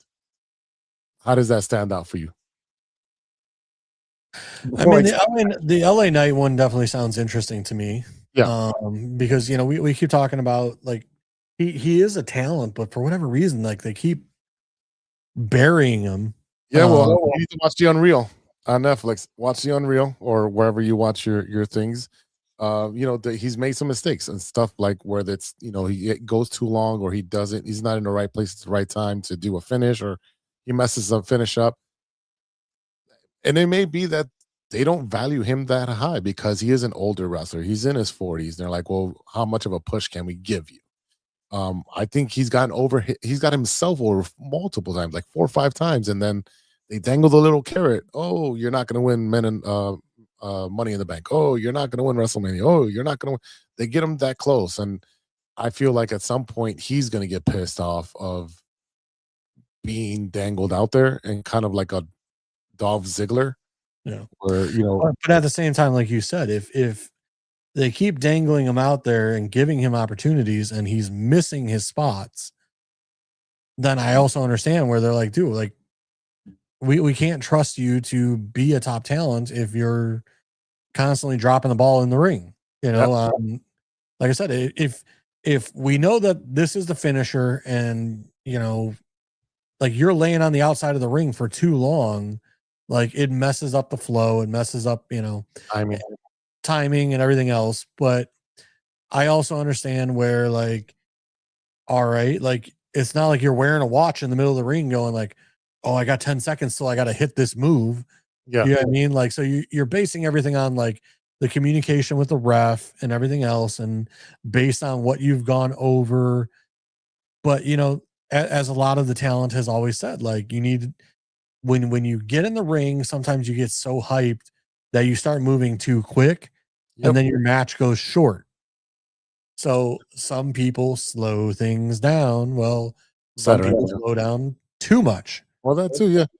So if you go over your time, God forbid, you go over your time, you're gonna hear it. Unless you're Shawn Michaels. Have you ever heard that story where like Shawn Michaels told somebody like, when you have a 5-star match, you can tell me how much time I can use? Like, yeah. So him and The Undertaker are the only people that can mess with their time, right? Do you know what the Elimination Chamber match is? Is that the one with the glass boxes and so it's the big metal cage in a cylindrical kind of view, and there's 4 pods, and it starts off with 2 wrestlers, and then every like 4 or 5 minutes, one of the pods opens up. And the match can't really begin until all participants are in the match. Then there can be a winner can be determined by pinfall. So it's wild, but you have to eliminate all of them out too. So it's kind of like the Royal Rumble, Survivor Series, all in one. Like, it's a pretty cool concept. I just remember the one where Brock Lesnar was just tossing dudes around into the cage, and he busted out of the cage. It wasn't even his turn to go. He just busted out of the cage. So that's pretty cool. You also have the World Heavyweight Championship match, CM Punk versus Finn Balor. CM Punk fighting his hometown of Chicago, being the world champion. He is definitely going to WrestleMania with the championship, but there's no way in hell Finn Balor wins. I'm gonna guess right now there's gonna be some outside interference and it's gonna cost either one the match, and CM Punk still goes the WrestleMania champion. Clip that. Yeah, I don't. How do you give the title to Finn? I mean, like unless Punk is injured and he literally has to drop it due to injury, like there's no way he's dropping it. Nope. And I guess that's where I keep sitting here like I know everybody likes Cody and everything, but I'm not a big Cody fan. Like we've talked about this where I think like he's not the guy. Like he became the guy because he went to AEW and had a great run there. Mm-hmm. But again, like AEW is not quite WWE. No. And it's one of those where like I watched some of Cody's matches, like you said, like he wrestles very safe, very like, hey, these are my moves. This is what I'm going to do. I'm going to hit them. And it's like such a predictable kind of match where, like I said, like when, we were kids, like HBK, Mick Foley, some of that stuff, like, yeah, they still hit their moves and everything, but like, did you ever think you would see Mankind get thrown off the top of a cage? Did you ever think you would see the cage, the chain link give way and then he falls to the ring, through the ring with a chair in his face? Like again, it's one of those where you watch some of these and I give Cody credit. The match that like where his pectoral was ripped and Yeah, his in chest Chicago. was completely black and blue and purple. I give absolute respect for that. I was there for Absolute that respect. one. I was there for that. Wrestling and showing his dedication to the wrestling world and continuing to wrestle even though he was injured that badly. Give my respect there. But again, it's just when I watch his matches, I never watch his match and be like, I'm blown away. Like, that was one of the best matches I've ever watched. Like, that's just not, you know. I definitely see that where, you know, you've called him a mid-carder for a very long time. And again, I think he's paid his dues. He's a safe wrestler. He can hit his cues. He can do a promo. So if he's checking all the boxes, and he's a good-looking guy, right? He checks all the boxes. He's putting his time. That's why he's on top. He's earned it, right? Is he going to be on top at all times? No. I think after this run right here, he's going to be dropping back all the way to the bottom or mid card and working his way back up. You've got to allow that. You got to build other stars for you to have new feuds with. And then the only way you can do that is by dropping some of the big guys back to the mid level, just like Randy Orton. You know, he did it like a couple years, just like in the middle. Just he did this thing with who was the tag team partner that's no longer with the WWE. Former MMA guy. Yeah, Matt Riddle. Riddle, thank you. Yep. Like I said, like there's things that you can do to make a character cool again. You know, like I said, like Randy Orton was going through a rough time. They teamed him up with Riddle, kind of became this cool thing, kind of like Charlotte and Alexa Bliss right now, right? Yep. Like putting those two together, you know, the best friends or whatever the hell they call themselves, you know. Yeah, you're putting oil and water together and see if there's magic going on. Yeah. So you put two opposites that should not be together. You're like, oh, wow, they actually have chemistry, and it comes out on TV and they can be funny or entertaining. Yeah. And then for Randy's case, he was going through the back issue and the neck issue. So they needed somebody to team him up with while still having him on TV. But Riddle was taking all the like bumps. Riddle could do more of the high flying, whatever action of the tag team. And then Orton did the, you know, RKO finisher and pin. Right. You know what I mean? Like where Riddle could kind of carry 70% of the match and Orton would hit his spots. Yep. You know, kind of same thing. Like, and I always love the comedic stuff. Like we've gone over this. Like I love the Ron Killings. I love the Santino Marella and Beth Phoenix. I love the Rock and Sock connection. I love anything like Kurt Angle did where he was just goofy. I'm not all here. I'm not the smartest person in the tool shed. Kurt Angle bits. Yes. You know, Edge at times, you know, like I said, when he was messing with Kurt Angle, stuff like that was great and fantastic. You know, Lita was always one of my favorite females because she was doing crazy moonsaults and all that stuff, you know. So now, like seeing Sol Ruca, huge fan of her.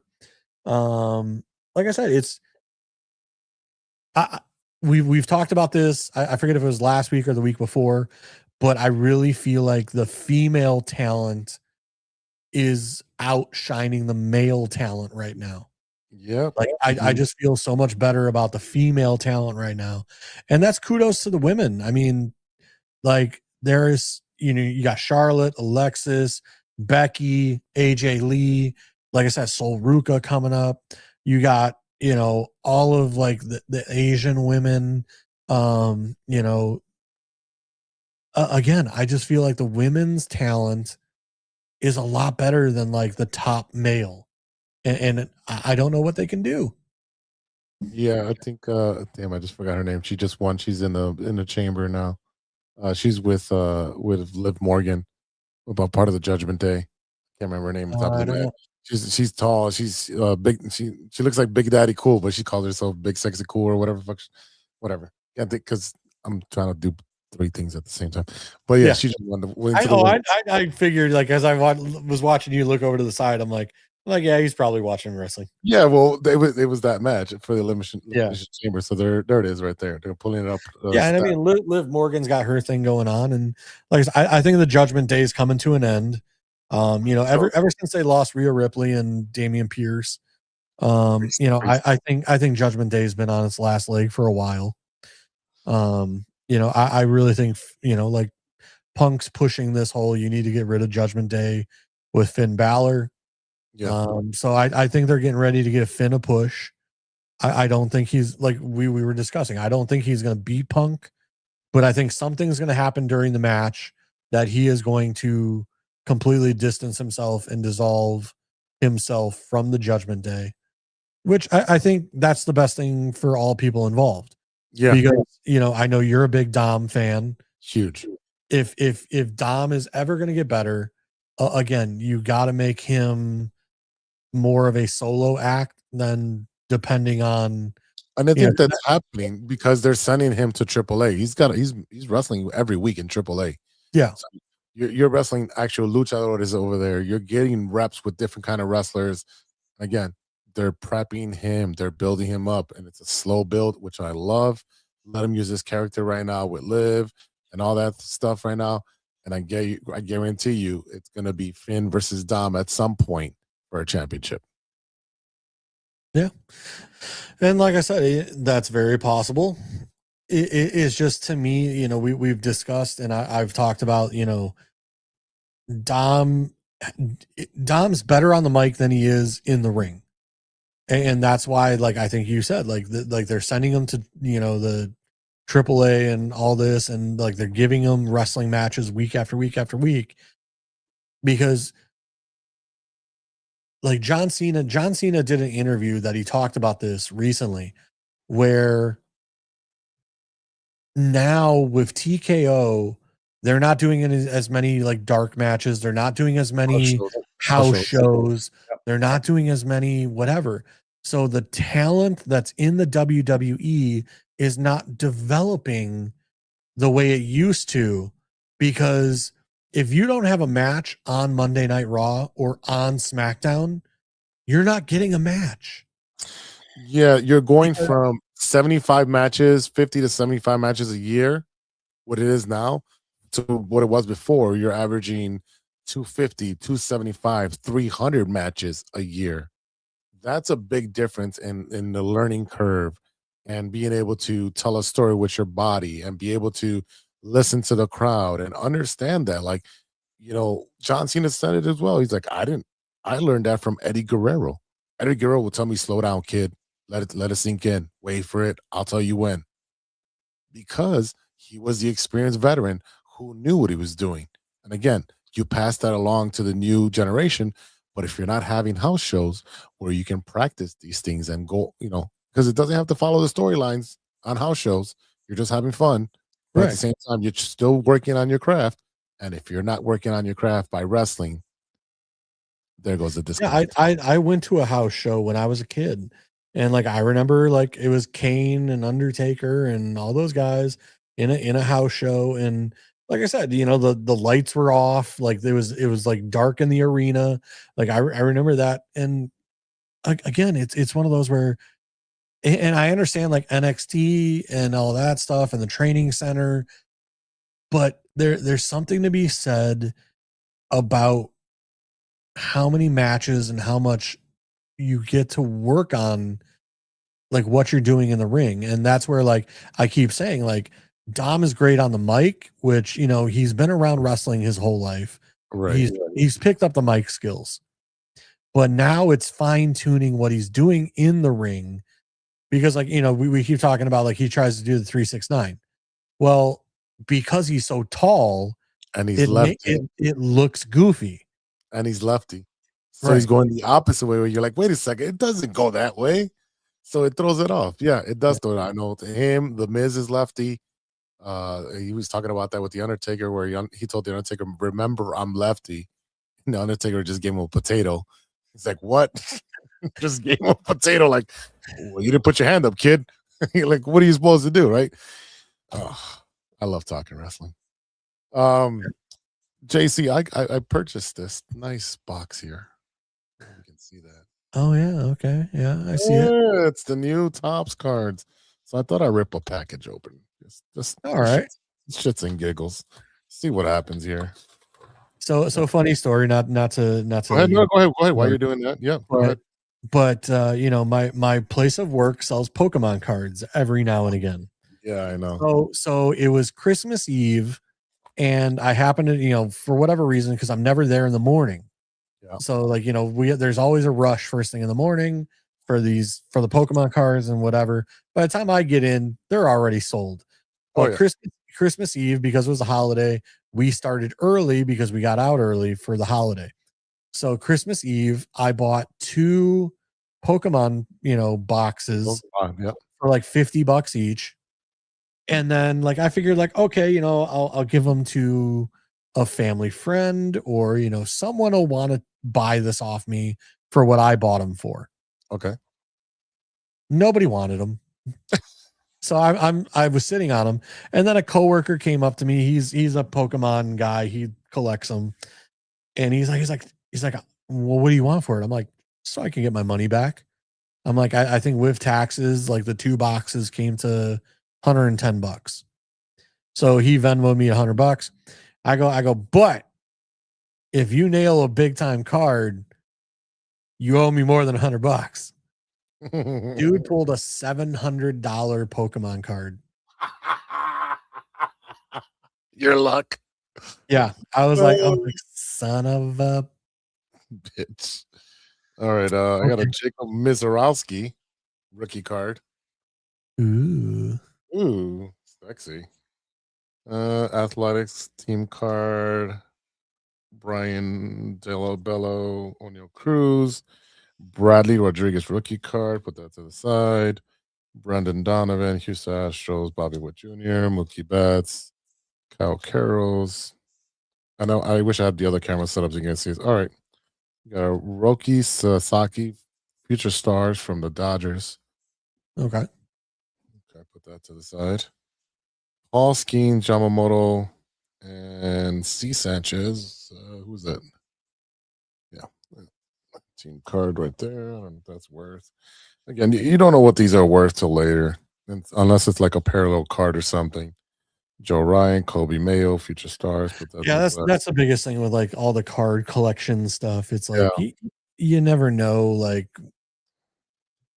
unless like you're pulling those top, you know, the prisms and the reflectors and, you know, the jersey patches and the logo mans and stuff like that.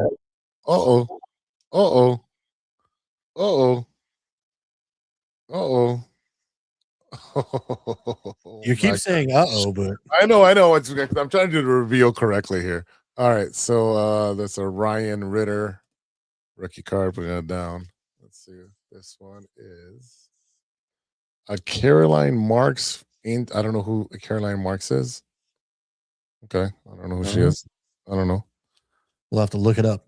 All right, and then we got a old school '90s looking I see Harper reflection there.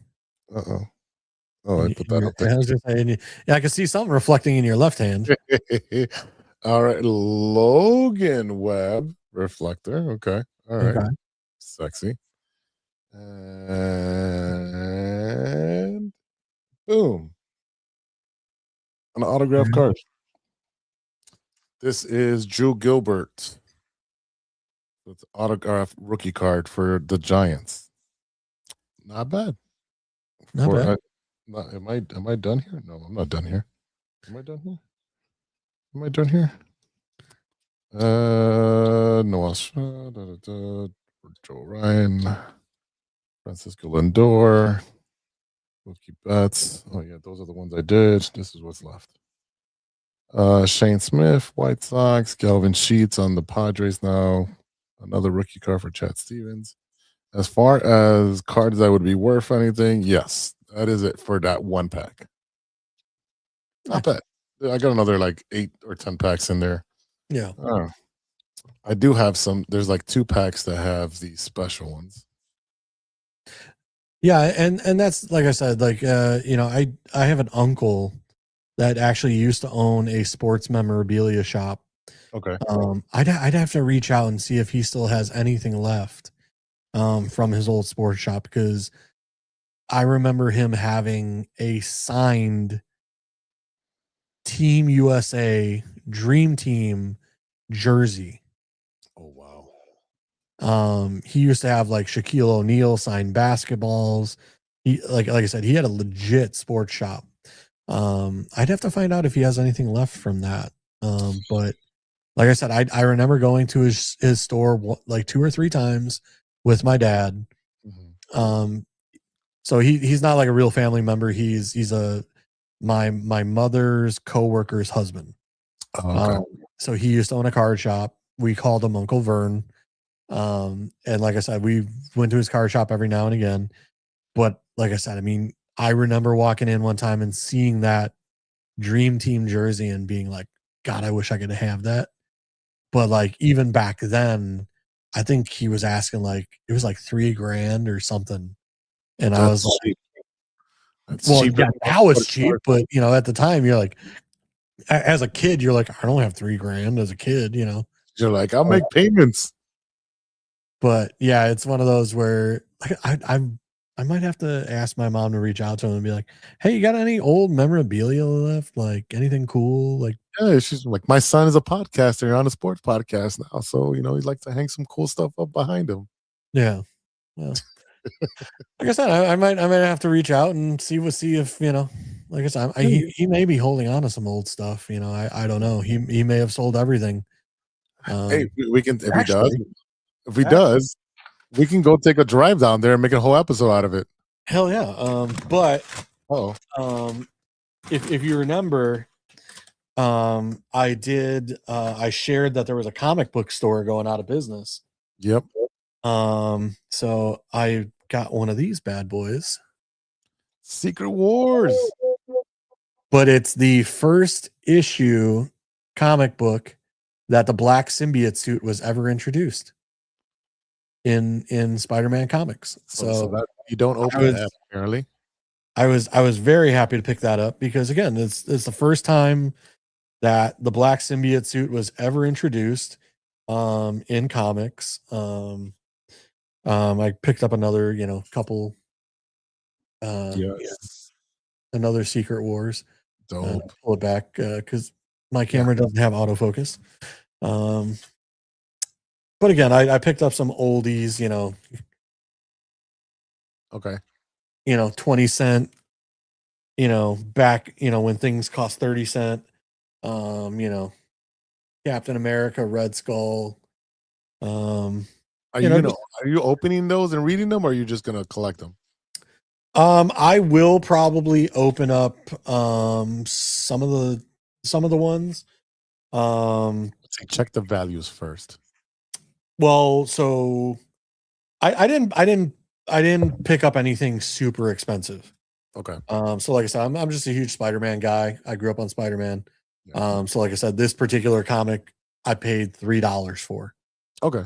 So it's one of those like I didn't pick up anything too expensive, like $3, $5. So a $5. This one was $4.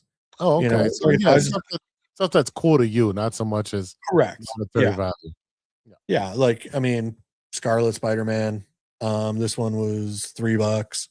So nothing terribly expensive that like I can open them and look at them and not be like, oh my God, I'm potentially ruining anything. But I did like one of them, I think it was this one. It's a Amazing Spider-Man. I don't know if you can see because of my lighting. Yeah. But it's an Amazing Spider-Man. It's kind of like a magic card edition comic. I paid like $50 for that one. But like I said, the most expensive one that I bought was the Secret War Black Symbiote one. I paid $175 for that one. Yeah. You might want to not open that one.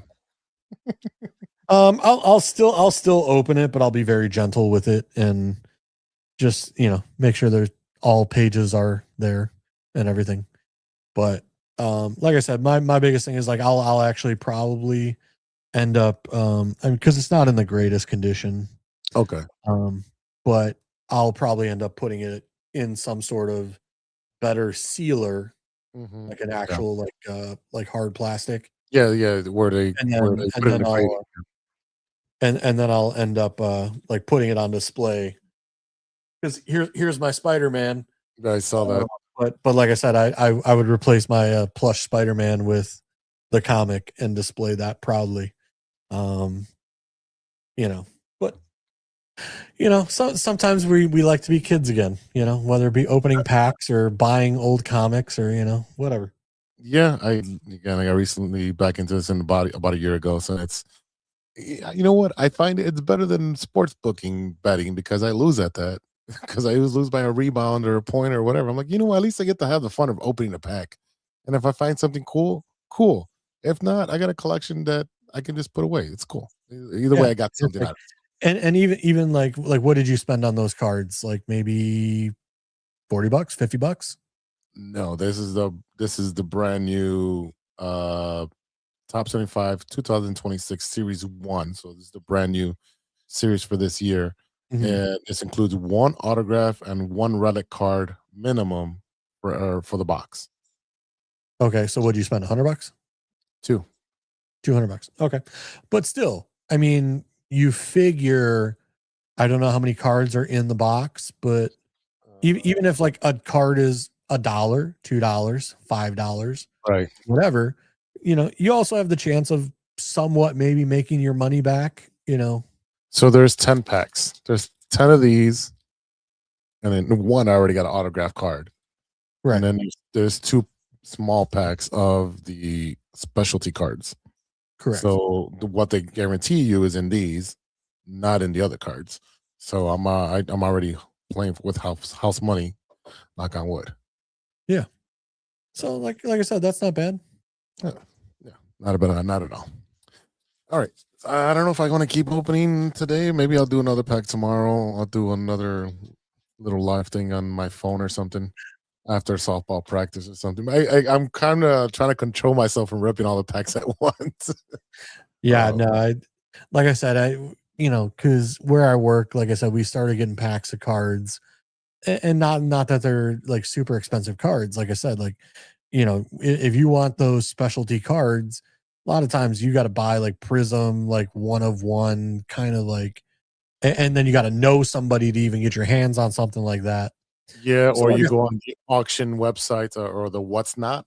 That's I've discovered that, and that became expensive too. And I got to go to the mailbox and pick up the 5 cards I bought last Saturday or last Friday. God. Yeah, I got that. Yeah, but again, for me, it's one of those where, like I said, I just because my work had some packs, like I bought the box. It was like some basketball cards, and I was like, man, I haven't opened a pack in years. And it's like I know the cards are going to be terrible. They're not going to be worth anything, but I just wanted the joy of opening packs. Yeah, it was fun. I do remember. Costco did have it, and I drove all the way to Melrose Park. I mean, I'm down the street at work, and I'm like, oh, I'll pick up. I'll try to. What did I get? I think there's 3 or 4, and they're like, oh, limit 2, and I'm like, oh man, all right, cool. I'll just take these 2 then, right? And the lady behind me, she's like, well, I'll buy them for you, like with my card, and then you just pay for it, or I'll just pay for it and just send me the money. I'm like, lady, you're a saint. Let's do that. So I bought those 4, and it was like, it had like one pack that could have had something, the rest were regular base cards. Yeah. And then it came with the little gold foil one where it had the authentic pins. Yeah. So you can get a different player with the different pins. So again, something different. Again, felt like a kid. I'm not hurting anybody, and I got another damn hobby to support. Yeah, it's amazing what you can do when you don't have kids and a wife. Yeah. Both of us. Yeah, Hey, both of us. Hey. Yeah, yeah. I got a pretty big Batman collection in the other room too. I think we should cut. We've gone over time, but we've been definitely having a lot of fun talking about being a child and being young and doing all this cool stuff. Besides the uncertainty of our Chicago sports, but this has been fun, JC, and hopefully you buy some more comics and we're able to share more stories, or hit up your guy and we can do a small episode down there, talk about sports collecting. Yeah, I mean, like I said, I got one family friend who he is a big hockey guy. So I know for a fact he was sending me text messages. He's my dad's former coworker. He's a big hockey guy. So he has a man cave down in his basement that he's now starting to put up all his memorabilia because he just bought a new house. So now he's like finally putting up all his memorabilia. But today, because, you know, obviously Team USA won the hockey game, he sent me like a ton of stuff that he has, like photos from the Miracle, you know, game and stuff like that. He has a jacket. He has like stuff from the 80s that he bought because he was a big hockey fan of like the merchandise and stuff like that from the 80s. So he's still holding on to that kind of stuff. So yeah, I know plenty of people that are like sports, whatever, but yeah, I'd have to reach out to my uncle Vern and see if he still has anything left. Cause that would kind of be cool to, you know, like I said, go through anything like he might have left. Yeah. He may have gotten rid of everything when he got out of the business, but like I said, I don't know if he's holding on to any particular special things still. Yeah, never know. Maybe I can work some overtime. Work some overtime and spend some money with him. Well, like I said, if he still had that freaking Team USA jersey, I would be like, what do you want for that? Like, what do you want for that Dream Team jersey? For real. Yeah. So, all right, JC, it is time to go. We did it almost 2 hours, and we were supposed to just do 90. Always doing 90 minutes with you is super easy. It's just that when we go on the tangent, especially when we talk wrestling, that's usually the tangent that takes us everywhere, and then I open a baseball card back. So good times. I show off my comics. Yeah, good times. You know, like Steve, like that's why I kind of miss Steven from time to time. Because you know, like Steven would really appreciate the comics. But you know, what are you gonna do? What are you gonna do? Thinking Steven might be on next week. We shall see. I think his schedule's being changed, and Ivan should join us next week as well, as we'll be over the flu or whatever he's got going on. He sounded like he actually called me. He's like, "I got sound like this, man. I don't think I can do it." I'm like, "All right, bro." He sounded like a sick Patrick Mahomes. So, well, I gotta get with you guys. I just submitted all my vacation requests and time off and everything. So I gotta share that with you guys because I'll be taking some Friday, Saturday, Sunday weekends, so which mean I won't be on Mondays. But you know, maybe we could share some golf tournament. You know, I know you had some allergies last year when we had a golf thing set up. Well, it wasn't allergies, dude. I was dying. I just paid off that bill too. I don't check, like if it looks like something like a bill like or whatever random mail I don't know who it's from. I just leave it there. I don't open it. And then they call like, "Hey man, you owe us money from that urgent care." I'm like, "Oh yeah, that was in August." Yeah, I'll send you your money. You not have health insurance? I do, but they fucking urgent care is ridiculous. They gave me a COVID test, a flu test, and some other test. And insurance only paid like 30% of it. I was like, what the hell is this? They're like, "Oh, it's urgent care, so they don't cover it." I'm like, "Oh, it's bullshit." I don't know. I went to urgent care. I paid $15. That was it. Well, I didn't pay anything there. I have PPO. That's probably what it is. Oh, yeah. Yeah, whatever I have, I pay like a $15 copay, and that's it. And move on with my life, and they never send me another bill. Nice. Yeah. All right, JC, that is it for tonight. Thanks to all of our listeners, our watchers, subscribers. And again, please share this with your friends, your family, your foes, your enemies, everybody. Go ahead and share that out to right there, that little QR code on the top. You can share that. Or you can, if you're on the listening app, go ahead and share it on your Apple, Spotify, Google Podcasts, wherever you listen to it. Thank you to our sponsors, 606 Media, True Chicago Sports Fans. Check us out on all of our socials, True Chicago Sports Fans, True Chicago Sports Fans Pod on Instagram, TCSF Pod on Twitter. Again, if you want to email us, actually, you know what? Just DM us. Just DM us. Yeah, and if you're Canadian, you want to talk trash to me, bring it. Yeah. JC Dynasty. If you're still listening at this point in 2 hours in, go back to the beginning and listen to us talk trash about Canada. and Team Canada, and that we beat you in hockey. And you can talk trash to me, and I'll respond. I love responding. I get petty. He loves it. All right, y'all. For JC, I am Big Z, and we'll see you next week. We'll see you next week for 292. And until then, be good to each other for the love of sports.